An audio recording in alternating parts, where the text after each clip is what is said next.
Welcome to Fantasy Sports Daily, powered by FantasyGuru.com. Monday through Friday, 12 p.m. Eastern Standard Time, 9 a.m. Pacific. Ray Flowers breaks it all down for you from a fantasy sports perspective.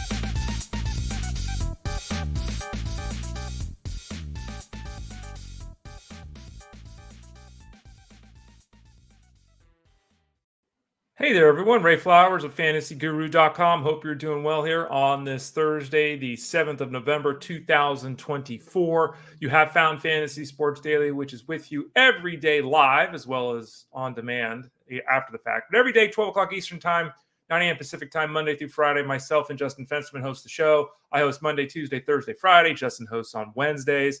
You can always watch us live on Ask Questions at Facebook.com/FantasyGuruHQ. You can watch live and ask questions on YouTube at youtube.com/@ElitePlusNetwork. You can watch live but not ask questions on Twitter X @FantasyGuruSite. You can always go to FantasyGuru.com, click the Elite Plus tab at the top of the page, and then you just find all the shows we have, including this one, Fantasy Sports Daily. You can see the previous shows catalog there. And you can always type in Fantasy Sports Daily to your podcast network. And find us, take us on the go with you there. So many ways to watch live and interact with the show. Leave those comments. We'll get to them throughout. You can also check the show out after the fact if you're not able to catch live. A lot of people say, hey, Ray, can't watch it that time. That's fine. That's why we have it stored in all these places. So you can either watch it or listen to it at your convenience. Again, I'm Ray Flowers of FantasyGuru.com. Click that subscribe tab in the top right corner at FG. We got all the packages available right now. We got packages available for soccer, NASCAR, MMA, PGA, golf. PGA and golf are the same thing, right? Yeah, they are. College basketball, baseball, football, soccer. What am I leaving out? Hockey. Did I say hockey? I think I did because it's behind me there. Hockey and basketball are part of the MVP plan. You get one, you get the other. So sign up for that right now. Subscribe on the top right corner of the website. Get that MVP plan and get a host of sports, including hockey and basketball. You can obviously still get the football packages for seasonal, for DFS, for wagering if you're looking for help there. I don't know if the promo code BOO still works or not, BOO, BOO. You can give it a shot. I'm hearing various things from the tech team, so you could always try BOO if you're buying one of the football products there, the DFS or the wagering product. What are we talking about here today on the show? Well, the same things we always talk about on a Thursday. We'll visit with Tyler Beucher in about a half an hour. Tyler will join us, talk a lot of Thursday night football, the Ravens, the Bengals, what's going on there. We'll break down that game from both sides' perspectives. We'll also talk about Thursday night football bet that Tyler will have for us. Before we get to that, we're going to talk about the situation that's just breaking this morning. Obviously, Chuba Hubbard, if you haven't heard, signed a long-term contract with the Panthers. We'll talk about what that means, all the trickle-down effect with that. We'll also talk a little bit about what I like to call playing the game of what is versus what could be. It's something that keeps coming up, and here's another example of it. So we'll talk a little bit more in depth about that. We'll then dive into a bunch of scenarios that are currently developing here in Week 10 of the NFL season. Multiple quarterbacks are not playing this week. Dak Prescott, we knew about that. We'll have some updates on him. Trevor Lawrence, just got the information on Trevor Lawrence. Doesn't look like he's going to play this week. We're talking about what's going on with Bo Nix. What about the return of CMC? Is Brian Robinson going to play? Khalil Herbert. Who is Khalil Herbert? Despite the T missing in his name there on the screen. Khalil Herbert. A lot of people getting pretty excited about Khalil Herbert because we are excited about Khalil Herbert at FantasyGuru.com. But let's perspective this out. What does it actually mean to be excited about Khalil Herbert? Talk about the receivers. Nico Collins, DeVonta Smith, Keon Coleman, Amari Cooper, Jalen McMillan, DeVonta Smith, and then some tight ends. Kyle Pitts, Isaiah Likely, and Dallas Goedert. So sit in with us, sit with us, relax. I'll pull a Bob Ross. Grab a glass of iced tea and just pull up a chair. Spend the next hour with us here on Fantasy Sports Daily. All right, let's talk about that news story that's breaking this morning. Here's the essence of what happened this morning, and then we'll dive into it in the fantasy space. Chuba Hubbard, who has been really damn good, and in fact, how good? Just started writing my Coffin Corner piece. It's up every Fridays over at FantasyGuru.com. My matchup article went up this morning. That article is 12, 13, 14,000 words looking at all the matchups each week. That article just went live. It always goes live Thursday morning. Friday is my Coffin Corner piece where I actually look at the numbers and kind of dive in and do some fun things here to explain to you what guys are or aren't doing. So I just started to write that this morning. And I was starting to write about Chuba Hubbard and then the story broke. So it was really opportune timing. But I'll do a sneak peek for the article. The number's 4. What does the number 4 mean? That's the rank of Chuba Hubbard since the third week of the season in the fantasy game. Since week 3, Hubbard is a top 5 fantasy running back. Now, teams don't play guys based upon fantasy. They don't give guys contracts based upon fantasy, but you get the point. Hubbard has been spectacular. He really has. He's exceeded all expectations, and he's been phenomenal to date. Last year, he averaged 67 scrimmage yards a game. This year, it's 86. So a significant increase there.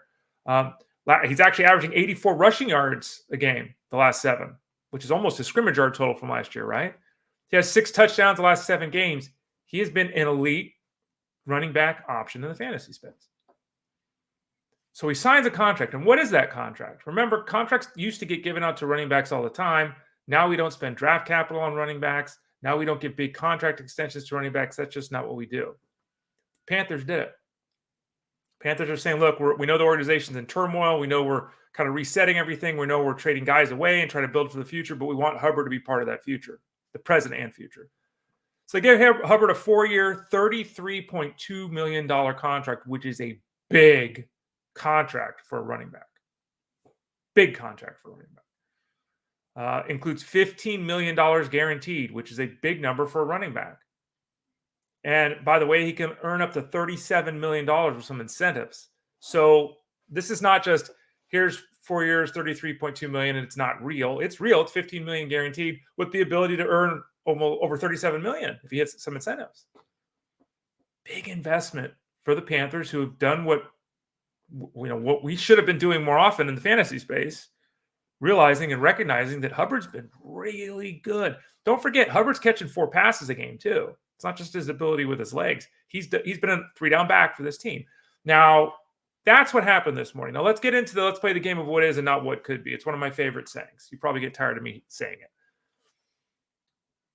On a daily basis, I'm making a trade for TJ Hawkinson 3 weeks ago. I'm making a trade for Isaiah Pacheco. I get the what's the value of Rashee Rice in a dynasty league? I get these questions all the time. And I understand why, because people are presenting you offers for these players. You're thinking about moving these players. But I always said, let's play the game of what is and not what could be. Jonathan Brooks. Jonathan Brooks was drafted to be, seemingly, not the way it's working out, drafted to be the number 1 running back of the Panthers. And he was drafted in a lot of leagues this year in the fantasy space where people had expectations that he was going to, like in week 5, he was going to be the starting running back for this team. I don't know where this came from. He had a significant knee injury, had to have surgery. The timelines didn't line up for that, but that's always on the IR. He's going to miss 4 weeks. I don't know where that came from. Okay. We have said all along at fantasyguru.com that our expectation was that Brooks wouldn't be a thing in the fantasy space until the double-digit weeks. Here we are in the double-digit weeks. Week 10, Jonathan Brooks is finally officially taken off the 21-day window. He's on the Panthers. Now, doesn't mean he's going to play this week. We still don't know that for certain. Our expectation is, yes, he will. But Jeff Mans and I on the Elite Sports Show, I'm not here on Wednesdays because I'm there on Wednesdays. The Elite Sports Show is Monday through Friday on SiriusXM Fantasy Sports Radio from 3 to 6 Eastern. On Wednesdays, I'm on with Jeff there for 3 hours. We had a discussion yesterday. Well, who is Jonathan Brooks? How is this going to look? What are our expectations? And both Jeff and I said, 15 to 20 touches for Brooks. Excuse me. That's not what we said. What we said was 15 to 20 snaps in his first game is reasonable. We both agreed that was a fair zone. I said 5 or 6 touches. Jeff said maybe 8 to 10. The supporting role, right? Hubbard's still getting his 18 touches, 8 touches for Brooks as an example. So even if that's the case, and that's what my assumption would be. So week 1 that Brooks is active, you're not playing Brooks in the fantasy space. You're desperate if you're doing that. Depending on how things go in week 1 with him as his first game back, would you play him in his second game back? Maybe. Depending again, it's a big bye week, and okay, maybe. But really, as I said a month ago, it's going to be 3 weeks in with Brooks before you really are going to feel comfortable starting him, because we'll finally have an idea of what's his role going to be, what's he look like, what's the plan. So the Jonathan Brooks stuff, broad picture, has always been, I'm not understanding why people are so into this guy. On a smaller picture, everyone the last 10 days in particular has seemingly, even if they weren't in the Jonathan Brooks game, has seemingly realized that Jonathan Brooks is coming back. So then there's people on the other side of things with Chuba Hubbard who are saying, I'm going to trade this guy. What can I get this guy? What can I get on the trade market for this guy? Thinking that as soon as Brooks is back on the field, Hubbard's no longer useful. As I just explained in this scenario, I would see playing out, even if both these guys are on the field, Hubbard is still the guy you want. Hubbard's still the guy you start. Brooks is the guy trying to catch up. Now we see a contract for $33 million over 4 years. This is strange because the Panthers have all kinds of needs, have all kinds of things they have to improve upon in order for this team to take the next step, have a significant investment on draft day capital in Jonathan Brooks, and have a significant financial involvement with Hubbard now. What apparently they're going to do, if I had to guess, right, and this is the logical way to read this situation, is a 1A, 1B. This is a Jonathan Stewart, D'Angelo Williams scenario. They're trying to run it back. And maybe that works. We know a lot of teams that, we beg for them to give that number one guy more work, and they just don't do it. They split the backfield. That's kind of the way the game is now.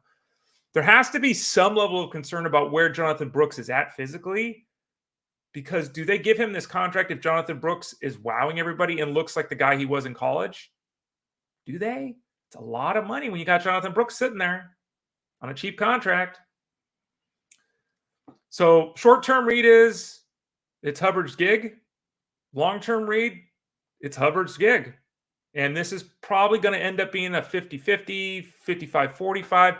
Maybe it ends up being something like the Lions do with Gibbs and Montgomery, right? Maybe they end up running their offense through the backfield, and like it is with Montgomery and Gibbs, like it was with Stewart and Williams.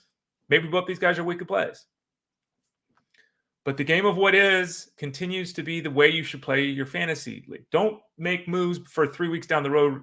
Be proactive and be forward-thinking. I'm not saying don't do that, but be careful how far you take that. I see people saying, well, I'm going to go make a move 2 weeks ahead to get a tight end because my guy's on a bye next week. I get that. And I think it's good to plan ahead. Do I want to carry some guy who's going to give me 8 points this week, and drop a guy that dropped Ray Davis, who if James Cook blows his knee out, all of a sudden Ray Davis is a must start? Be cautious with how forward-thinking you try to be. I think a lot of people read into this situation with Brooks and Hubbard. They were too down on Hubbard. They were too high on Brooks. We'll see. Again, we're not positive Brooks will play this week. The expectation is he will. But Hubbard's the guy. Hubbard's been the guy, and he's going to continue to be the guy this season. I mean, I think that's pretty clear at this point. And I think even moving forward, it's a 50-50. They're going full-on Detroit Lions with the expectation with that offense now. They need enough quarterbacking for that to matter. So we'll have to follow that storyline as we move forward. So let's get into some of the other stories here. This story just broke a few minutes before the show began today too as well. And we were talking about this yesterday off air on the Elite Sports Show. CJ Beathard was signed to the roster by the Jaguars. They have Mac Jones as their backup quarterback. Why would they sign Beathard to the roster? And we hinted, or we talked about this off air. I don't think it made it on air. Maybe Lawrence is more hurt than we thought. Maybe he's not playing this week. Well, Ian Rappaport is saying that it's unlikely because of the shoulder injury that Trevor Lawrence has. He's going to play this week. It's unlikely. Again, that's not 100% confirmed, but I don't think Rappaport, even though I've had problems with his reporting in the past, is going to come out and say that if Trevor Lawrence is fine. Now, the good news is it's his non-throwing shoulder. The good news is we're not hearing anything long-term. But there's also this interesting quote from Rappaport. He continues to weigh his options for the future.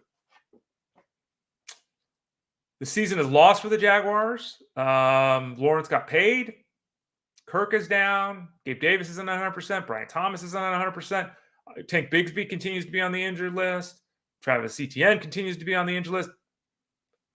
I mean, at some point, if the shoulder is really worse than we anticipate, does he shut it down? I don't know. I guess it's in play.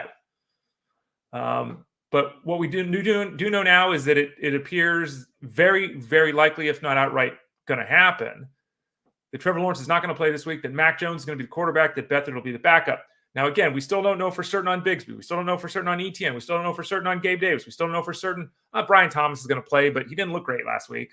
Not just statistically. He just didn't look right last week. Mac Jones is not. And I think that it's tough not to play Brian Thomas if he's active, even with Mac Jones. It's really tough because, again, maybe you're in a 10-team, 2-wide receiver league and you got 5 top 25 guys. But for the majority of people, I still think you start Brian Thomas. I still think you start Evan Ingram. The question becomes in the backfield, what does this look like? I anticipate both Etienne and Bigsby playing at this point, but last week was messy. It's hard to tell with Etienne, who played 13 of his 18 snaps in the first half, why they didn't use him in the second half. Was that always the plan? All these kind of things. Etienne, in my estimation, is going to see his role increase. I don't think Bigsby sees his role increase. In fact, it probably decreases. Will the offense move the ball enough, even though they haven't done tremendous things? Mac Jones is not Trevor Lawrence, or is he? We'll have to continue to watch the storylines. Again, it's Thursday morning for the backfield for more information there with what the Jaguars are going to do. Dak Prescott, we heard that he hurt his hamstring. We talked about that on the show on Monday. Hurt his hamstring. Then we talked about on Tuesday, well, he's going to the injured list. It's much more severe of a case of an injury to the hamstring than we anticipated. And then we got a report yesterday, and I'll read it. Jen Slater of NFL Network is reporting. Here's the quote. Initial diagnosis is a partial avulsion of the hamstring tendon, which is partially torn off the bone, unquote. That injury typically takes a lot longer than 4 weeks to heal. So there is a scenario where Dak Prescott's season this year is over. Because, again, the Cowboys are circling the toilet anyway. They're 3-5. Doesn't look like the playoffs are very much a likely possibility for this team. If you saw it, please send it to me at the Ray Flowers or hit me up in Discord with it. I don't think anyone really saw an injury to his hamstring that was like, oh, yeah. Like, the hamstring tearing off the bone is significant. This is not, I tweaked it as I was, running to the left or whatever. Like, this is significant. You would think that there would have been more reaction from Dak Prescott. If you have a video or a play that you think, I'd love to see it, because I don't think any of us have really found that play that's like, oh, yeah, we know the play he got hurt on. So bottom line is Dak Prescott is out at least a month. Sounds like it could be a lot longer than that, and the specter for him being done for the season has to be in play here. And just obviously Cooper Rush, for those of you in 2 QB leagues, super flex leagues, his value is going up because that time horizon for him starting is continuing to grow, and it could end up being, again, the rest of the season. Bo Nix is a quarterback 1 in fantasy. Do we record quarterback production properly in fantasy football? We do not. I've said it forever. We give too much value to the running of a quarterback, too much value to what he does with his legs. Bo Nix is a quarterback 1 in fantasy. Bo Nix is not playing good football. He doesn't look good. The measurements as a passer are terrible, and here's how terrible they are. Remember, this guy's a top 10 quarterback in fantasy, Bo Nix. And this is the problem with any of us at fantasyguru.com telling you to start Bo Nix, because it's like, well, Bray, Jeff, Ted, Rich, whoever you're talking to, look at what he's done in the last 6 weeks. He's a quarterback 1. True. But here's also the truth. This season, he's 21st in passing. So he's not even a top half quarterback in passing. He's a bottom third quarterback in terms of passing yards. 21st. He's 23rd in passing scores. He's 26th in completion percentage. He's 29th in QB rating. He's 23rd in QBR. Those are bad numbers. Bad. And he's a QB1? And that's the problem. That's why it's so difficult to recommend him as a starter, because as a passer, he ain't good. He ain't good, folks. It's not even close. He's not even average. He's bad. It's all about the random running. So keep that in mind with Bo Nix. I'm not, we've talked about it on the show. I said, look, in some scenarios, he's a potential quarterback 1, a streaming option. I get it. I do get it. But as a passer, he sucks. It's really hard to get excited about telling anyone to play a guy who his average rating as a passer is like 23rd out of 32 quarterbacks. Not good. Not good. All right. Christian McCaffrey, look, he's got the Achilles issue. Everyone expects him to be back this week. His head coach, Mr. Shanahan, had a bunch of quotes. I saw the little clip of him talking. He's not hurting. He could play. He may not play. We think he's going to play, but he's not hurting. I don't think he could see a normal workload. He may not see a normal workload. We have no idea. The bottom line is Christian McCaffrey almost certain to play this week. Jordan Mason's shoulder issue is pretty good. He's practicing in full, so that's good news. So Jordan Mason should be able to back up Christian McCaffrey this week. I wouldn't, and Jeff and I talked about this on the Elite Sports Show yesterday too. Again, SiriusXM Fantasy Sports Radio, 3 to 6 Eastern, Monday through Friday. We talked about our expectations for McCaffrey, and I think Jeff has CMC 7 or 8 at running back this week, and I think that's fair. Would I expect him to have 22 touches? No. Would I expect his snap count and touch count to be lower than normal Christian McCaffrey? Yes. Would I still start Christian McCaffrey if he's active? Absolutely. Would I still have him listed as a running back 1? Yes. Is that the right call?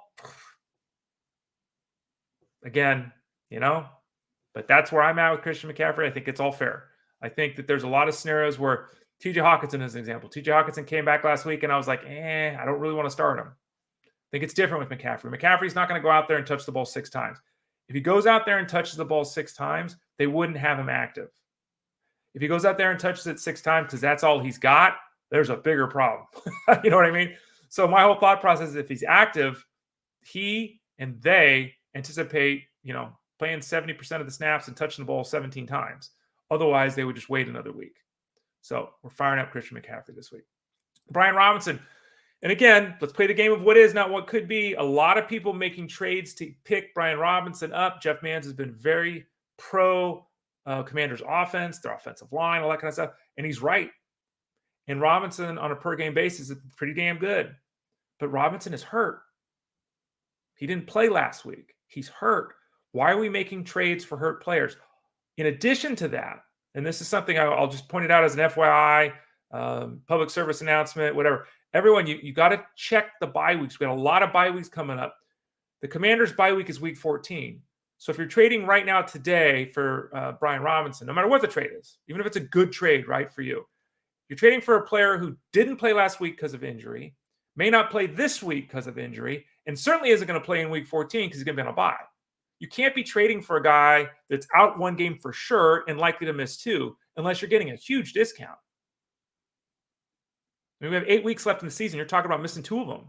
It's a quarter of the season. And if you're not playing in the finals, it's 30% of the season or 40%. You know what I mean? So be very cautious with making moves here. Check the calendar out. Check those bye weeks out. And I really hesitate to tell people to make moves. And every week, it's not just every week, every single day in Discord over at fantasyguru.com, someone is either trading an injured player or trading for an injured player.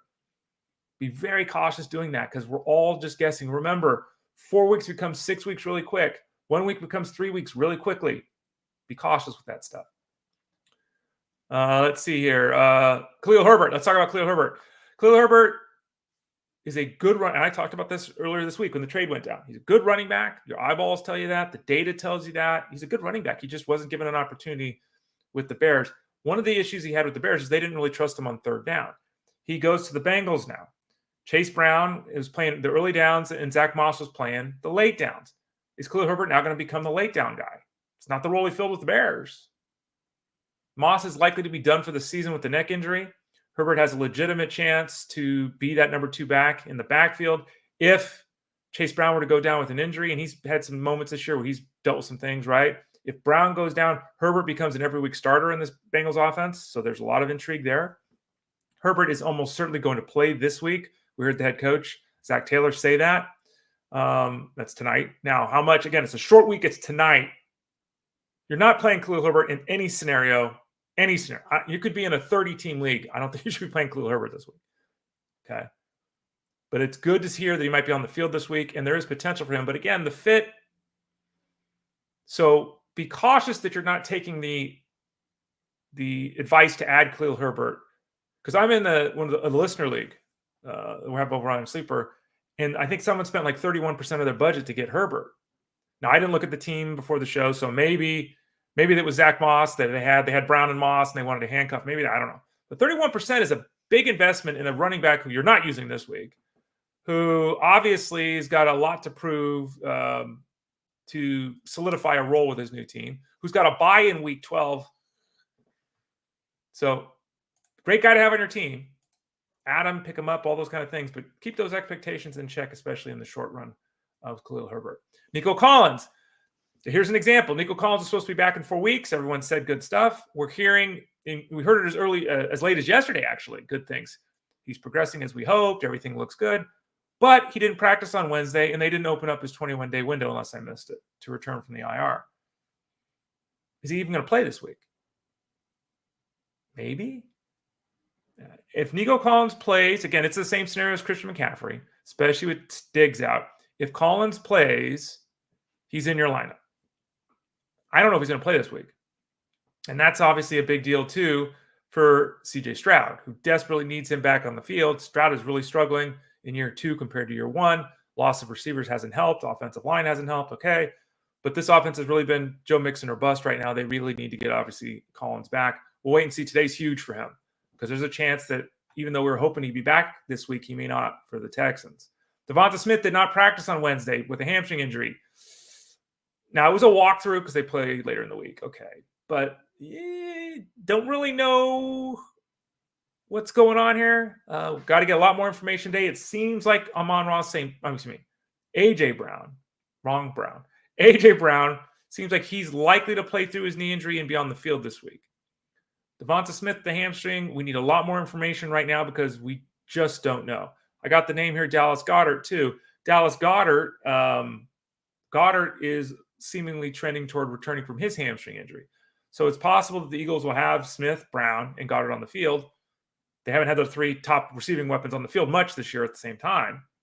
But we got to see what's going on because there's a chance all 3 of these guys could miss the game. Again, my anticipation right now is that Goedert and Brown are in there. DeVonta Smith, we don't know. So that's something we got to keep an eye on. With the Bills, last week we had the surprise deactivation of Amari Cooper. Excuse me for a sec. And he had the wrist issue. It seems like he'll play this week. I would look at Cooper as a wide receiver 2 this week if that's the case, if he's out there.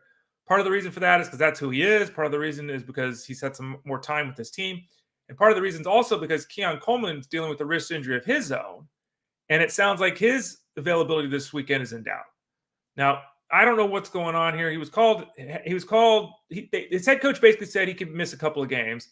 And then later in the day, they said, well, he could play this week. I don't know how you're week to week and you could play this week when the injury just happened. Like the second week, I get it. But if you're week to week and then you're playing in the first week, you're just weak, right? You're not week to week. So I don't know what's going on there, but that's a situation to monitor closely because Keon Coleman obviously is a significant part of this offense, though the return of Amari Cooper would help lessen the loss of Coleman if that was indeed what played out. With the Buccaneers, Jalen McMillan, who surprisingly didn't play last week with the hamstring injury. That news came down really late last week. He was not practicing on Wednesday. Oh, man. Too early in the week to know for sure, but because of what happened last week and because he wasn't out there yesterday, got to be concerned about his availability this week. Sterling Shepard, who was kind of in and out of the lineup over the weekend, who's really been dealing with things for a good portion of the year this year. Hamstring hip area right now. He didn't participate in the walkthrough yesterday either. So McMillan and Shepard both highly questionable this week. I guess I would say Shepard's more likely to play of the 2, but even so, that's guesstimation right now. It's Thursday morning. We'll get more information. But the Buccaneers, all kinds of beat up. Someone was asking me yesterday about Mike Evans. Mike Evans is not going to play this week. It would be a stunner, like a full-on, holy crap stunner if Mike Evans plays. So don't anticipate that happening. But the Bucs just having a hard time to keep their receivers healthy. And that's a real big negative, obviously. For Baker Mayfield, who continues to throw 2 scores every week, but at some point the dam breaks when you have no one to throw the football to. A couple of tight ends before we talk to Tyler Beucher. First of them, Isaiah Likely, who had that massive week 1, and then since then has been on the back of a milk carton. He is not going to play tonight for the Ravens. We'll talk a little bit more about this game, obviously, in a few moments with Tyler. But he's out. What does that mean for Mark Andrews? We'll get Tyler's thoughts there. And then finally, Kyle Pitts popped up on the injury report with a hamstring injury. We don't have a real good sense of what this means right now. Is this just a tweak? Is this something that happened on the weekend? Is it something that happened at practice? Does it mean anything? Is his availability this week in doubt? Today and tomorrow, obviously, we'll tell the story there. If you have Pitts and you want to add a second tight end, you want to go grab Mike Gesicki or Ty Conklin right now, okay, but I wouldn't be aggressive doing that. I'm not dropping a potentially useful player to do that because Kyle Pitts could still play. And let's be honest with each other. All of these tight ends on the waiver wire are all scoring 6 to 8 points anyway. Like you're not going to go find a tight end one. Well, hell, you might find a tight end one on waivers, but that's just random luck. They're all 6 to 8 point guys. So I don't see there being any need to run out to the waiver wire right now and make a move to support Kyle Pitts. If he doesn't play, just pick up Juwan Johnson, right? So I would be cautious with making any moves right now until we get more information on Kyle Pitts. You may not even need to make a move. He might be fine and able to play this weekend for the Falcons. I'm Ray Flowers of Fantasy Sports Daily. Again, the show's here Monday through Friday. Every Monday, I'm solo reviewing the previous week's action. Tuesdays, Armando Marsal joins me to talk about the waiver wire. Wednesday, Rich Mileto joins Justin Fensterman. Friday, Russell Clay joins me to kind of just wrap up the week and kind of look ahead to the weekend action. And on Thursdays, we visit with Tyler Beucher. We talk a few big picture items, and then we dig into the Thursday night football game and what that really means. And it's a big one tonight, so we'll have a good time talking to Tyler about that here. Actually, when I say here, let's just do it right now. Let's bring in Tyler Beucher of fantasyguru.com. Tyler, how you doing today, bud?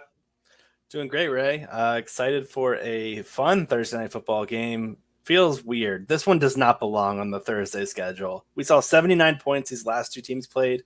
We're looking for like the 29-point games for the Thursday night football. This one does not belong. Yeah, this one we actually have to watch. Like the other one, we could let's watch speed fast forward through. No, this one we actually have to watch. We'll talk to Tyler about that Ravens-Bengals game here in a second. I wanted to pull back and ask you a few big picture items, Tyler, before we get into that. Lots changing in the NFL, injuries, all this kind of stuff. The Dak Prescott injury escalated really quickly from to oh man IR to oh gosh, we got things tearing off the bone. We also have a situation with their number one wideout, CeeDee Lamb, being beat up too. Where is the Dallas offense right now without Dak Prescott? People grabbing Cooper Rush as a QB2 and Superflex, okay. Some people getting excited about Rico Dowdle. What are you seeing with this offense without Dak Prescott? I am not in that excitement bucket. You can count me as one that's picturing this team circling the drain with the season over. Dak, I read that it's looking like a multi-week thing where he's very likely to be on IR. Should they try to do a week-to-week kind of outlook? It's in his best interest for him to just not play this rest of the year and shut it down and be ready 100% for 2025. We'll see if they actually do that or not. Cooper Rush under center is not anything we want to see. Dating back to the start of the 2022 season, there have been 71 different quarterbacks with 150 dropbacks or more. Dak Prescott, quarterback 10. That's great. Big drop to Cooper Rush, quarterback 64 out of 71. That's not good. He's right above Zach Wilson. Do we get excited when Zach Wilson's starting? No. Especially when we look at this offensive line. There's no semblance of a run game you can count on. Wide receiver 2, Brandon Cooks, is on IR. Wide receiver 1, CeeDee Lamb, is at AC joint sprain. He's going to play through it. That's what he's reportedly saying, but he's going to be on a pitch count per reports. So, God, come on, guys. Just give us a yes or no. Play or don't play. The pitch count thing is just disastrous for fantasy because you're stuck playing CeeDee Lamb. He's CeeDee Lamb. Yeah. But you're also knowing that you're not going to get the 25-point ceiling, and the floor could be anywhere from like a handful of single-digit points to maybe even 0 if he's re-aggravates it early in the game. You never know. And divisional rival game against the Eagles, I don't know. I just it's tough to get excited about any of these Dallas Cowboys. I would not be starting any of them if I could help it. Really just want to bet the Eagles at -7 or we play them in some teasers. That's about it. Okay. Well, what about the team that the Cowboys used to battle with back in the heyday of my youth, the Niners, for supremacy in the NFC? Obviously, they don't have Ayuk the rest of the season. Jennings has stepped up this year, had some huge games. Pearsall's had some nice moments as the youngster gets, ingrained in the offense and all of that. How do you view Jennings and Pearsall? Is it matchup dependent each week? Is one guy going to be better than the other guy all the time? What are your thoughts there? Because those guys are obviously in support of players like CMC, Kittle, and Deebo Samuel. Yeah, I think this is one where we could see a shifting answer throughout the rest of the season. We have to remember that Pearsall had that gun injury where he was off to a slow start to his career, not ideal for any rookie. But Jennings looked really, really sharp whenever he had some opportunities. That really big Rams game, I think it was 175 and 3 scores. Wide receiver 4 right now in yards per out run. This guy has played really well when his number's been called. And the thing is, both these guys, I think, can fill in for the Ayuk role with Deebo coming back, Kittle getting healthy, potentially CMC returning this week. I like Jennings if we're trying to pick one of these out of these guys. Maybe not the type of blow-up game that we expected previously, but you mentioned earlier the Bucs offense kind of struggling a bit with Baker and a lackluster group of pass catchers. But when we face the Buccaneers, they are a pass funnel defense. Like, they are a team you want to throw against. Yep. So I envision Jennings being a wide receiver 4 flex that you can start pretty confidently. I think there's going to be a bit more variance with Pearsall these first few weeks, and maybe there's a passing of the torch as the season progresses. But for now, Jennings would be the guy that I would prefer over Pearsall if I'm looking to play one in the starting lineup. Tyler Beucher of fantasyguru.com every Thursday about 12:30 Eastern. He's on the show. Chris Olave, another hip injury. There's obviously legitimate concerns about not just this season for him, but potentially his career. Let's focus on a redraft scenario this year. What are we doing here? Bub Means is out already. He's on the IR. Like you're laughing because it's like, oh gosh, is it Tipton? Like, what are we doing? You're like, is it the Taysom Hill show? Good God. Kamara's probably going to get hurt at some point. He's getting 30 touches a week. He's going to break down. Like, who do we look at in this receiving core? Because they're still going to throw it 26 times a week, even if it's not very good. Yeah, Kamara's getting that Christian McCaffrey type usage where he's just seeing so much pass volume. That's here to stay. That's not going anywhere. You mentioned Tipton. He's sported a 79% route participation last week. He's cleared 80% in 3 straight prior to that. So, like, he's the guy that's on the field. And availability is what we're really looking for here. Target totals of 9, 2, and 3 over his last 3 weeks. So that's the kind of range of outcomes we can expect here. But we don't want to target MVS, Marquez Valdez-Scaling. We don't really want to target Cedric Wilson. Like, these guys are not start-sit options. Even Tipton, not really a start-sit option. More of like a DFS punt. That's what I'm really viewing with these guys. And I mean, we can poke fun at Taysom Hill all we want, but this guy's going to be on the field. They're going to find ways to use him rushing and receiving. It's just a net negative for the Saints being down both Olave and Rashid Shaheed, given the way that Derek Carr likes to play. So overall, not great for the Saints rest of the season outlook. Yeah, I don't like Taysom Hill, and it's ridiculous that he's a tight end, but I added him in 2 leagues myself the last 2 weeks. It's like, if we're going to play this, there it is. Final question before Thursday Night Football. 2 veterans. I think both should be rostered in a lot of leagues, but again, there's some leagues that are thin. There's bye weeks, all this. JuJu Smith-Schuster can't get on the field. And Adam Thielen's, we thought he was going to be back maybe last week. It may not even be back this week. His hamstring has taken longer than we thought. But if you had to choose one of these guys, Thielen or JuJu, there's reasons to be pro both. There's reasons to be negative on both and con as well. But if you had to choose between one of these 2 guys taking a roster spot on your team, what would you do? I think it would be contingent on your squad. Are you looking for points right now, or are you looking for a potential starter down the line with some legit ceiling? For me, the points now play is JuJu. We don't know his actual injury status for this upcoming week, but the Chiefs, they're not a downfield passing attack anymore. They like to matriculate yardage slowly, dinks and dunks, rushing attempts. They're not really going to throw over the top haymakers with Xavier Worthy like we used to see. Just envision that JuJu being that slot guy as the think and dunk kind of guy that they kind of lean on.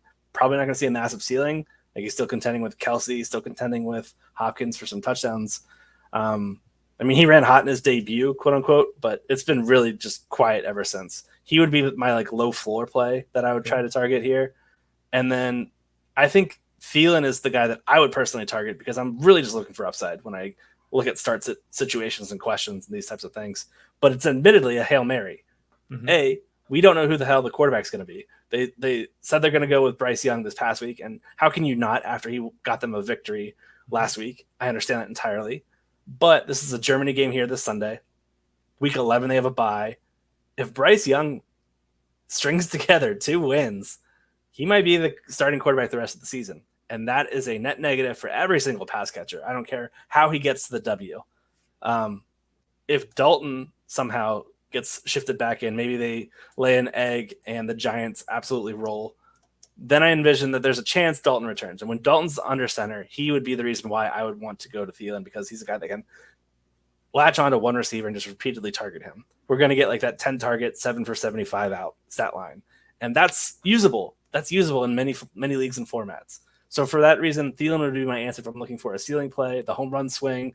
I'm okay striking out on it because it's Adam Thielen, it's the Panthers. Know what you're investing in. Don't spend a lot of money. But that's what I'm kind of looking at here. There's also the possibility that Dalton never sees the light of day in a Panthers uniform again. So just keep that in mind. Tyler Beucher of fantasyguru.com. It's always fun answering those questions. I know. We get them every day. Yeah. Do the best we can. This is, ask me tomorrow. It might be a different answer. Let's talk about football tonight. As you mentioned, this is a matchup between the Ravens and the Bengals, something I actually want to watch. Let's focus on the Bengals first. They got Chase Brown, and Chase Brown had every touch last week. It was over 30 of them out of the backfield. Immense workload. Khalil Herbert was added this week. Seems like he's going to be active tonight. Obviously, his role's going to be minimal on a short week and all of that. So let's look at this from two ways, Tyler. One, not tonight, because again, Herbert just got here, but what does this backfield look like long-term for those people wondering the value of these guys? And secondly, what do you expect from the Bengals on the ground tonight? Because it seems like the Ravens through the air might be the better way to attack this team.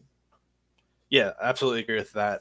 Let's start with tonight's matchup first. It's a tough spot here against the Ravens group. They are number 2 in lowest yards per carry allowed to opposing backs, 3.23 yards per carry, and they're giving up just 58.4 rushing yards total to opposing backs. That's the second lowest behind only the Chiefs. So this is just a stout run defense, and this team ranks number 1 in pass rate over expectation against, as teams are actively shifting to the pass to throw against the Ravens, and for good reason. They're giving up so much yardage, so much production. I envision it's going to be a really tough spot for Chase Brown, who's coming off a ceiling game against Las Vegas. It's going to be night and day, the difference here. That said, the Ravens are giving up the 4th most receiving fantasy points opposing backs, so Brown does have another outlet to getting there. Looking at this question from the rest of the season perspective, Brown was a bell cow at Illinois. We have to keep that in mind, that this is a guy that's capable of a 300 carry season. He's not going to do that here right now, but he is a guy that can absolutely carry the load and be a pass catching option out of the backfield as well. To me, it just really puts him as the driver, the RB1, with Khalil Herbert, as the RB2. Really just more of a stash, a goal line option, a bigger bodied guy there. But it's going to be Chase Brown. Like, I think he's flashed enough where this team's confident in him the rest of the season as their top guy. Tyler, let's talk about the passing attack of the Bengals. Ja'Marr Chase always leads this group in targets, almost always leads the group in production, but it's oftentimes kind of Like we saw it last week. Everything out of the slot, everything underneath, gets 112 targets and gives you 6 yards. Like, okay. T. Higgins doesn't play football anymore. I don't know if he just thinks I played 4 good games and that's enough to get me a big contract, but he apparently doesn't play football anymore. And Chase has some big games against the Ravens on the back of his card. I mean, you fire up Ja'Marr Chase, but are we going to get one of those 20-plus point nights tonight, or is it going to be another one of these 7 catches for 48-yard kind of things? It's a good question. Higgins has really dominated in terms of target share and his ceiling when both the guys have been healthy. Chase did run out ahead of him in that previous matchup against the Ravens in terms of catches and yardage, but Higgins was no slouch either. He had a 2-touchdown outing and close to 100 yards in that matchup. Ravens, number 1 in schedule-adjusted fantasy points allowed to wideouts. So it's a great spot for Chase. With no Higgins, I envision he's probably going to see double-digit targets. Iosivas is just a guy. He's that short yardage. We're not starting him because that always comes up. Higgins is out. Do we start Iosivas? No, I have a note. He is not a start-sit play at all. He's more of a DFS dart throw and DFS showdowns, or maybe in a prop chasing play because he does get some usage in the red zone. But yeah, I think Chase is the guy. 10 catches, 193 yards, 2 scores last time they played the Ravens. Ravens have just given so much points up to the outside, to the slot, just explosives, just everywhere. They're just not doing well. They brought in Trey White out of desperation, but Trey White has been a healthy scratch the last month. Yeah. Can't even get on the field with the Rams. I don't expect him to get on the field here. And if he is, awesome. He's not good. Yeah. His best days are 5 years well ago anymore. Yep. Exactly. 5 years ago, different story. But yeah, I think Chase is a guy that's really going to put up a lot of production here. They are, I think, 6 or 6.5 point dogs right now, playing in Baltimore. Do we just go right into Mike Gesicki right now? Yeah, go ahead. Because again, he's somebody that, he's flashed. He's had some big games. He didn't catch a pass for a month. I mean, he's been all over the map. A lot of it has coincided with Higgins and his availability. Gesicki this week, your thoughts? Yeah, the fact that the Bengals are not just down T. Higgins, they're also down Eric All. They're down Charlie Jones, who's doubtful. They have no idea if Jermaine Burton's going to show up for the game or be at the casino. Gesicki, he is not a wide receiver. He is not a tight end. He's just a weapon. He's that Taysom Hill kind of player to me. Big slot that moves all around the formation. He had fewer snaps as an inline tight end last week than he did out wide in the perimeter. Like, this dude just moves around the formation quite a bit. And I mentioned the Ravens being so bad in the slot, in the perimeter. I think Gesicki, as the big slot, quote unquote, he's just an unconventional good play this week. I think he was 14% owned in Yahoo leagues, so he's that type of plug and play option you pick up off waivers. I think he's a top 6 play this week. I think there's a chance this game shoots out and there's a lot of points to be had. And Gesicki, he's like in the last 3 games where he has played with Higgins out, he's just 1 target behind Chase. So there's like, he's not on the field a 100% snap guy. He's not 100% tight end. He's, again, like a Taysom Hill kind of weapon, where you play him and you just look at the final stat line and you're excited with what's happened. Plug and play option to me. I'm playing him over many tight ends. Playing him over Mark Andrews. I'm playing him over Kyle Pitts, Dalton Kincaid, TJ Hawkinson, Sam LaPorta, Jake Ferguson. I think he is a top 6 play. You heard it here. Tyler Beaker's all in with Mike Gesicki here against the Ravens. Let's talk about the Ravens on the other side. We'll stay with the tight end. Isaiah Likely's out. You mentioned Andrews there. What does Andrews look like in this matchup with the Bengals tonight? Because at least he doesn't have Likely to battle for snaps and targets, though. Maybe that's Charlie Kohler that's stepping up now. You never know with the Ravens. I think that's exactly the situation where Mark Andrews is not just going to become a 90% route participation player. It's going to be Kohler that they split snaps with and opportunities.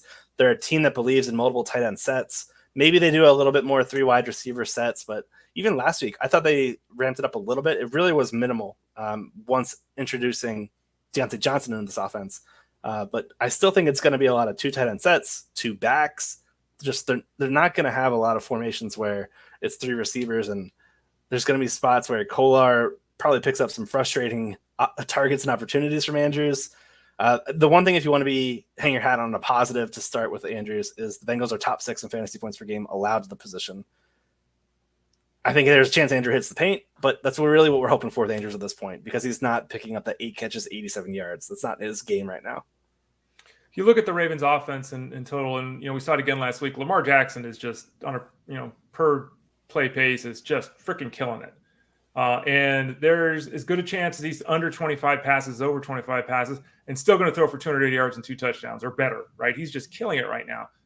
Bottom line is there's not a lot of volume in that offense through the air in all the matchups.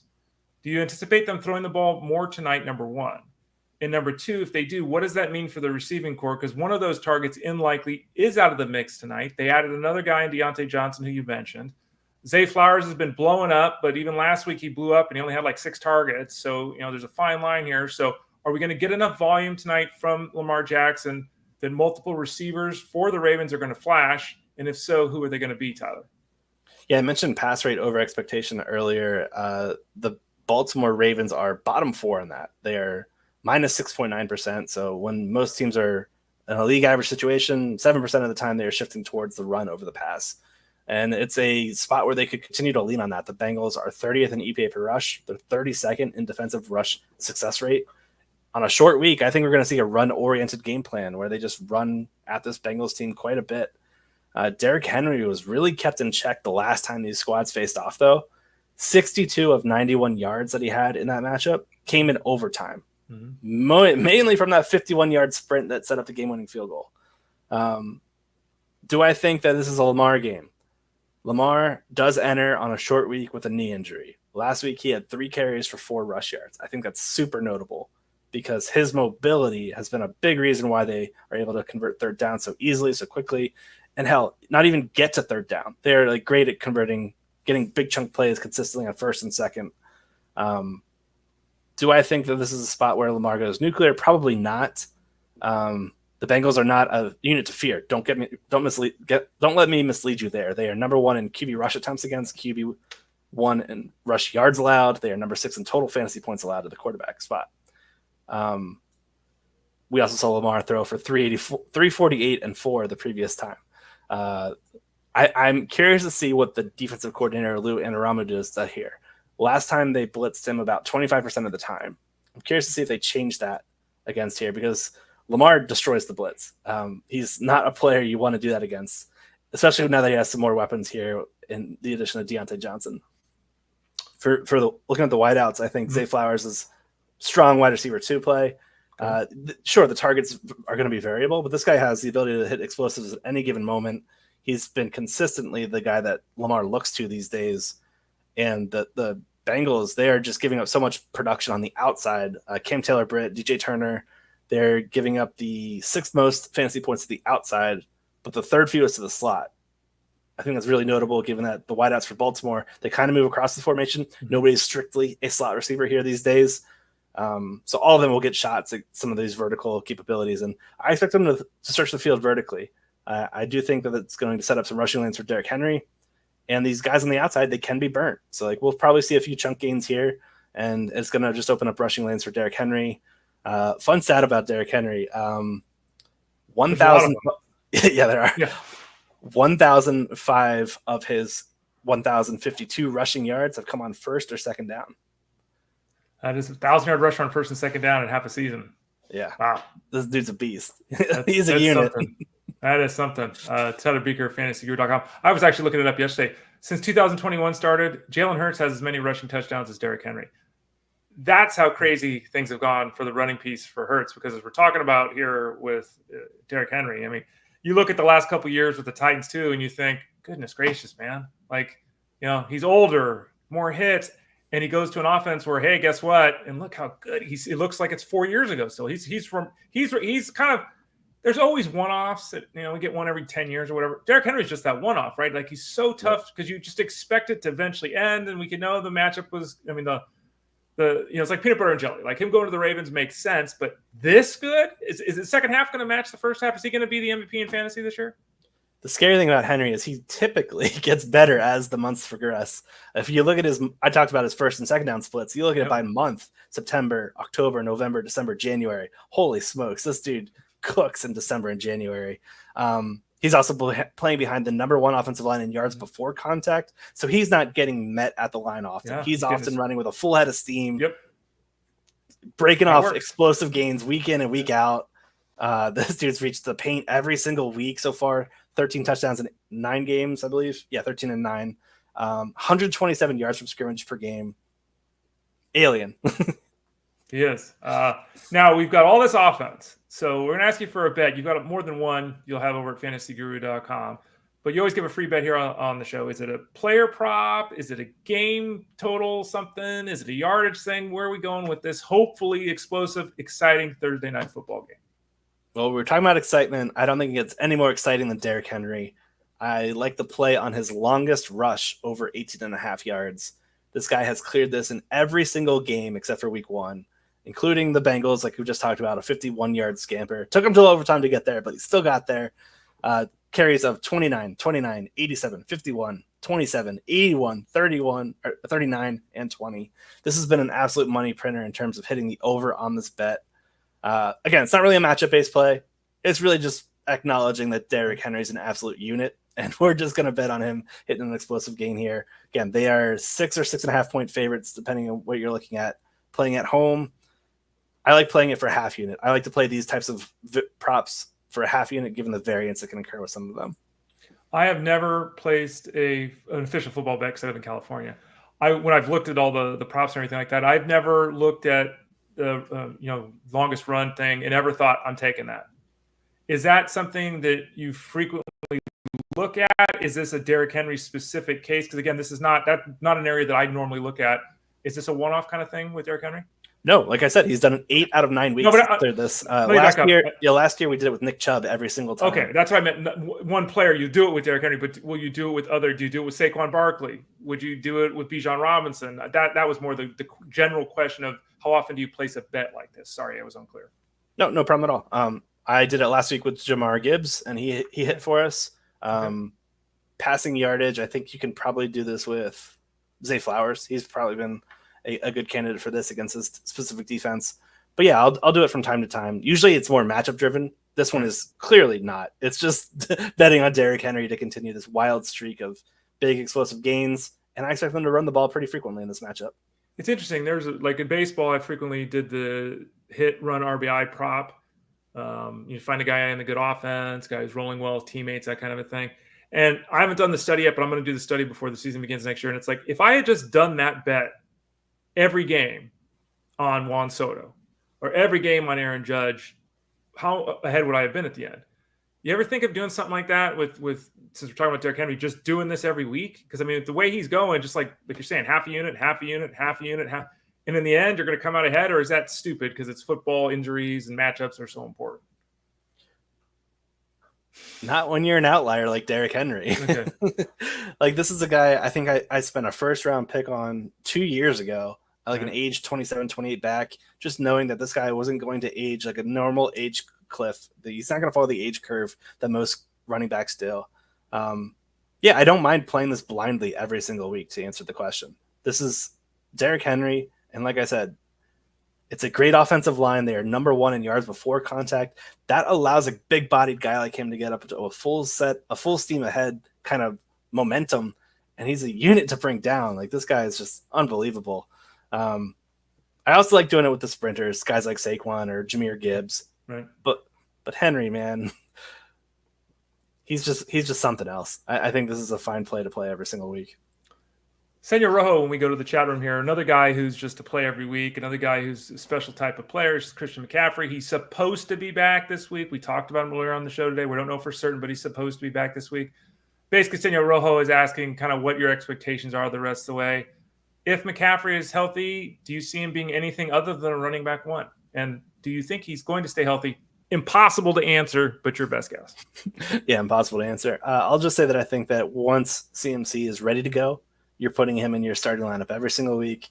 You're probably not going to get the number 1 overall production you were expecting with the 25 point per game ceiling or 30 point per game ceiling, or him to break fantasy. That's probably not going to occur. But I still think he's in a really efficient offense, playing behind a quality line and quality system. Yeah, I think he's just a guy that you will play every single week. You're going to get RB1 returns, whether that be through touchdowns, his involvement in the pass game. He'll get there. So will he hold up the rest of the season? Nobody knows. I'm going to play him every single week until he doesn't.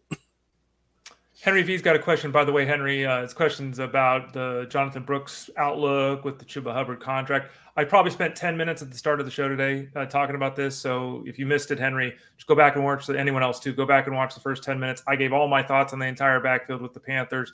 Want to give you an opportunity. Obviously, Hubbard signs the big contract. We're still waiting for the official word on Brooks being active this week.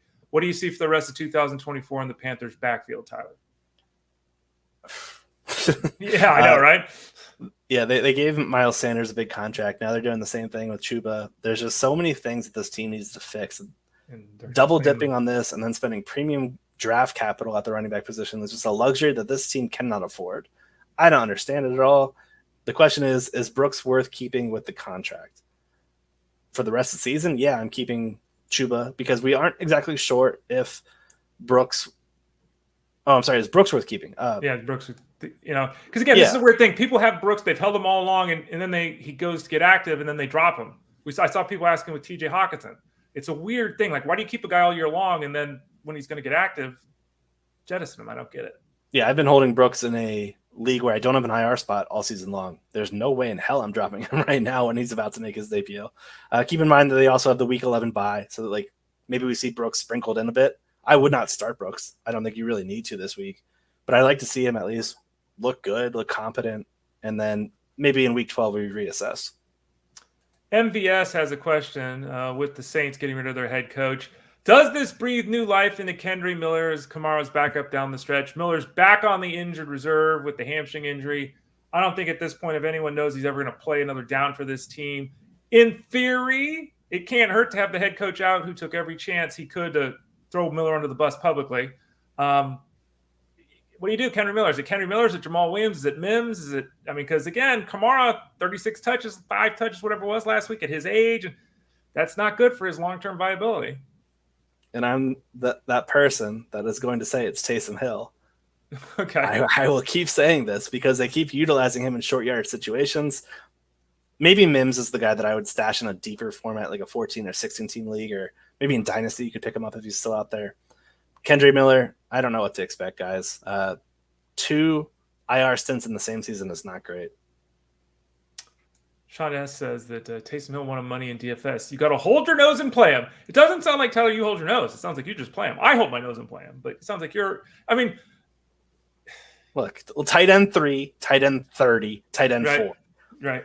Sure, we know what's going to happen. Whatever. If you don't want to – If you're a Kamara owner and you don't want to be frustrated with it, throw $5 on a Taysom Hill anytime touchdown. If he screws you there, at least he makes some money in the end. Bup says with Mr. Bean there, I think it was in the little picture. Traded Hubbard for Adams in a league. Probably a mistake, but I have DK out and I've lost Diggs. So, I mean, look, Hubbard for Adams in a scenario where DK Metcalf is, he's not playing this week, didn't play last week. You've lost Diggs for the season. I don't think this is a mistake trade. I mean, again, we don't know the whole team, but on the surface, this one kind of looks like a need that was there with an opening at the wide receiver spot, and it was addressed in the trade. Yeah, I'm with you. I don't think you have any kind of remorse here. Just because he got the contract doesn't mean he's going to continue to run firmly ahead of Brooks the rest of the season. There could be a changing of the guard at some point. But I would not be upset about this deal.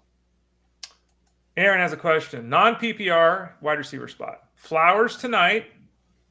Downs, who's been very productive. We know you love Downs. And Amari Cooper, who should be active. And as we talked about earlier, we expect Cooper to play. It doesn't appear that Coleman's going to play. That can change today, but that's where we're at right now. So these are three guys, Cooper, Downs, and Flowers, that I think are all top 25. They should all be playing. But if you had to choose just one, who are you taking for Aaron's help? That's a great question. I'm really close between Cooper and Flowers. Cooper draws a cover 3 Colts defense. Bill should be able to put up a lot of points there. Same with the Ravens. I think they're going to put up a lot of points here too. So I'm going to go Flowers, but Cooper's really close. I would rank them Flowers, Cooper, Downs. Tony asked a question about the backfield. Again, Tony, I spent the first 10 minutes of the show talking about this. Rewind, listen after the show or whatever, that kind of stuff. You'll hear our thoughts there. Bill W. asked a question, 14-team PPR, so a deeper league. We're looking at a flex play this week. Is Jordan Mason, whose shoulder appears to be okay, we're getting the all thumbs up there with the shoulder, is he worth a start this week over the following other running backs? Algier, Ray Davis, Javonte Williams. We need 3 of 4 here, so we're really stretching it out here. All these guys, you don't really want to start. Maybe Javonte Williams, maybe Davis, maybe Algier, Mason. What are we doing here? Best guess on a Thursday morning for Bill. I'm playing Algier here against the Saints. We've seen some big days from Algier, and I think the Saints are going to have some issues staying with Atlanta point-wise, where we could see Atlanta running with positive game script and being able to lean on their backfield duo of him and Bijan to close it out. Mason, I have no faith in. I'm sorry, I just don't. I don't think we need to play him unless we get word that CMC is not going to play, which everything's at this point, Thursday, is pointing toward that. Davis or Williams for the third one? I guess both of them, because you're saying you don't want to play Mason. Mason be the guy that was out for you. He said he needs all 3. Yeah, I know. This is a really rough spot for Bill. He's in a 14-teamer where he's got bye weeks, I'm assuming here. So you said you don't want to play Mason. You said you want to play Algier. So Algier's in. But is Mason better than Ray Davis or Javonte Williams? The Javonte Williams thing is the word came out from the head coach that we got to estimate the ball more. Coaches say stuff all the time and don't do it. So there's that. But if we need to get really desperate and deep here, which of these 3 guys should be starting for Bill? Yeah, I misread that. I thought he said those are his best 3 options over Mason. Maybe they are. I hope I'm reading it wrong. But okay. Well, in case you're correct, I will still put Mason last because the way the Niners play, it's generally a bell cow situation. They are not a team that will divvy up the carries. So I would play Ray Davis and I would play Javonte. Just hope Javonte gets a lot of catches because they play the Chiefs, number 1 in terms of run defense. They are no bueno for Javonte. Yeah, and Tony asked the question about Pearsall and Jennings. About 15 minutes ago, we talked about that. Tyler broke it down. Tony, you missed a lot today. About 15 minutes ago, Tyler broke down his thoughts on the Niners wide receiving corps, so check that. Jacob's got a question about Zay Flowers. About 10 minutes ago, Tyler broke down Zay Flowers. So Tony and Jacob, make sure you catch the show on demand after the fact, rewind things, whatever, because we did address those scenarios because they're good questions. That's why we addressed them earlier in the show. All right, Tyler. So thanks for joining us today. Really appreciate it, breaking down things with Thursday Night Football. You can always, again, watch the show fantasy at fantasyguru.com. Click the Elite Plus tab at the top. You can find all the old shows there. You can type in Fantasy Sports Daily to your podcast network. You can find the show archived at youtube.com/@ElitePlusNetwork. You can find the show on Facebook at facebook.com/FantasyGuruHQ. So all those places to find out what I thought and obviously what Tyler thought with his visit today. Tyler joins us every Thursday at about 12:30 Eastern time. So we'll see him in about another week. Live streams, articles, Discord, the usual coming up for you this week, Tyler? Correct. Yep. Same old. Friday we'll do the DFS show. Saturday I've got my game script article, and Sunday we are in our our Fantasy Guru Discord answering any kind of start sits you guys have before the games start. All right. I appreciate your time today. I know the folks did too, Tyler. We'll talk to you in a week, and Good luck cashing and all that good stuff this weekend. Thanks. Good luck to you all as well. That is Tyler Baker. He always, again, 12:30 Eastern time, on Thursdays. He joins us here on the show. I'm Ray Flowers for Tyler Baker. This has been Fantasy Sports Daily. We'll be back at 12 o'clock tomorrow Eastern time on Friday, powered by fantasyguru.com.